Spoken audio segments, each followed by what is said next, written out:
kuchlanishi 1000 voltdan yuqori bo'lgan elektr qurilmalarida tok o'tkazuvchi qismlardan kuchlanish olinmasdan tok o'tkazuvchi qismlarda va ularning yaqinida bajariladigan ishlar odamni tok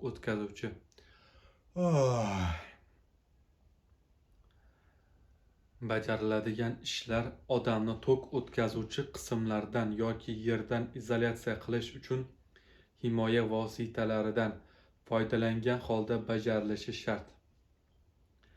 Odamni yerdan izolyatsiyalab bajariladigan ishlar zarur xavfsizlik choralari ko'zda tutilgan maxsus yo'riqnomalar yoki texnologik kartalarga muvofiq bajarilishi kerak.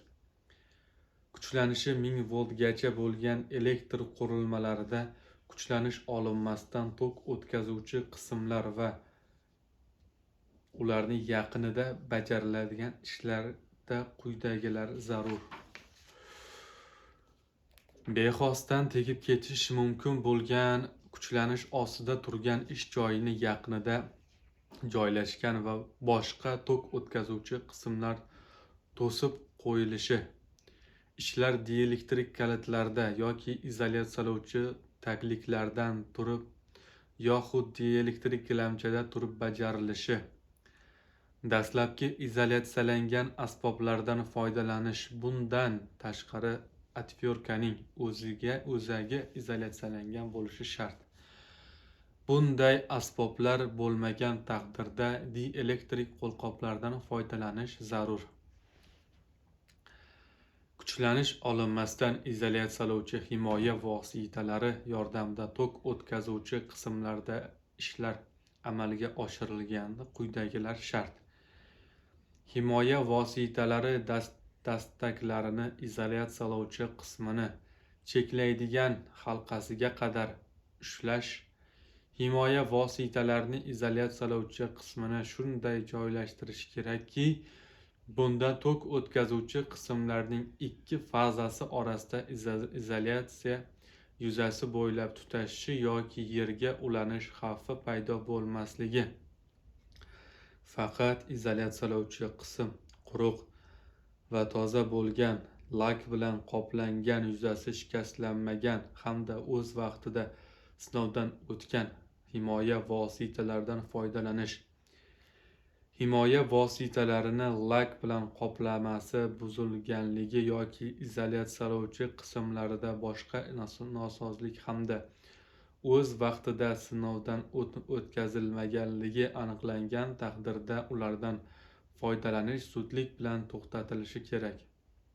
Elektr himoya vositalaridan izolyatsiyalovchi shtanga va qisqich, elektr o'lchov qisqichi, kuchlanish ko'rsatkichlari foydalanib ishlab bajarilganda odamni tok o'tkazuvchi qismlarga ushbu vositalarni himoyalovchi qismi uzunligi belgilangan masofagacha yaqinlashishga ruxsat etiladi. Kuchlanish ostida elektr qurilmasini izolyatorlariga elektr himoya vositalarini qo'llamasdan tegish taqiqlanadi. Elektr qurilmalarida egilib ishlash man etiladi. Agar tik turgan tok o'tkazuvchi qismlargacha bo'lgan masofa mazkur qoidalarga 7-ilovaning 1-jadvali 2-ustunida ko'rsatilgandan kam bo'lsa, to'silmagan tok o'tkazuvchi qismlarning oldida ishlarni bajarishda ushbu qismlar orqa tomonda yoki ikki yon tarafda bo'lib qoladigan holda bo'lishi taqiqlanadi. Ayrim qismlarni to'silmagan va bexosdan tegib ketish ehtimoli bo'lgan taqsimlash qurilmalariga uzun jismlarni quvur, narvon va boshqalar olib kirish va ular bilan bajariladigan ishlar ikki shaxs ishtirokida alohida ehtiyotkorlik bilan ish bajaruvchining doimiy kuzatuvi ostida amalga oshirilishi kerak. Ta'mirlash ishlari uchun qo'llaniladigan narvon va hovozlar davlat standartlari yoki ular uchun texnik shartlar asosida yasalgan bo'lishi shart. Tekis yuzalarda o'rnatilgan narvonning asosi rezina bilan qoplanishi, yerga o'rnatilgan narvonning asoslarida esa o'tkir metall uchlari bo'lishi kerak. Narvonning yuqori uchlari mustahkam tayanchga ishonchli tayanib turishi kerak. Agar narvon simga tayanish zarur bo'lsa, unda narvon yuqori qismida ilgak bilan ta'minlangan bo'lishi shart. Bog'langan narvonlarni qo'llash taqiqlanadi.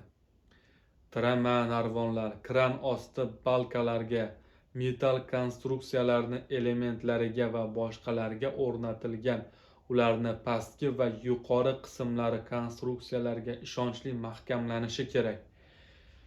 Elektr qurilmalariga xizmat ko'rsatishda, shuningdek ularni ta'mirlashda metall narvonlarni qo'llash taqiqlanadi. Narvon bilan bajariladigan ishlarni 2 kishi bajarishi va ularni biri pastda turishi shart. Yashik va boshqa begona narsalar ustida turib ishlash man etiladi. Ochiq taqsimlash qurilmalari keyingi o'rinlarda OTQ hududida joylashgan elektr uzatish havo liniyasining oxirgi tayanchlarida bajariladigan ishlar mazkur qoidalarga 10-ilovaning 7-bobi talablariga muvofiq bajarilishi kerak. Ochiq taqsimlash qurilmalari. Ochiq taqsimlash qurilmasiga kirishdan oldin liniyaning ta'minlovchi xodimlariga tezkor xodimlar hisoblangan elektr xavfsizligi bo'yicha kamida 3-guruhga ega bo'lgan shaxs tomonidan yo'l yo'riq berilishi va ish joyiga kuzatib qo'yilishi lozim.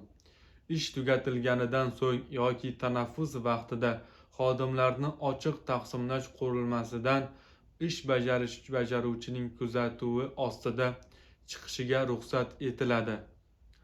Ochiq taqsimlash qurilmasida va havo liniyasining tayanchlari oralig'idagi kesishish joylarida kuchlanish ostida bo'lgan simlardan pastda joylashgan troslarni, simlarni va ularga tegishli bo'lgan izolyator va armaturalarni almashtirishda almashtirilayotgan tros sim ustidan sintetik yoki o'simlik tolasidan yasalgan arqon tashlanishi kerak. Arqonlar 2 joydan kesishgan joyni ikkala tarafidan tashlanib, ularni konstruksiyalar va langarlarga mahkamlanishi zarur.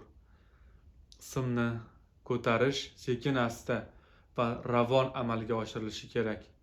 Kuchlanish ostida turgan simlardan yuqorida joylashgan simlar, troslar va ularga tegishli bo'lgan izolyatorlar, armaturalardagi ishlarni bajarishga simlarni pastga tushishi oldini olish hamda ishlagan kuchlanishdan himoyalash choralarini ko'zda tutilgan korxonaning bosh muhandisi tasdiqlangan ishlarni bajarish loyihasi bo'lishi sharti bilangina yo'lga qo'yilishi mumkin. Bunday ishlarda kesishayotgan simlardan kuchlanish olmay simlar va troslarni almashtirish taqiqlanadi.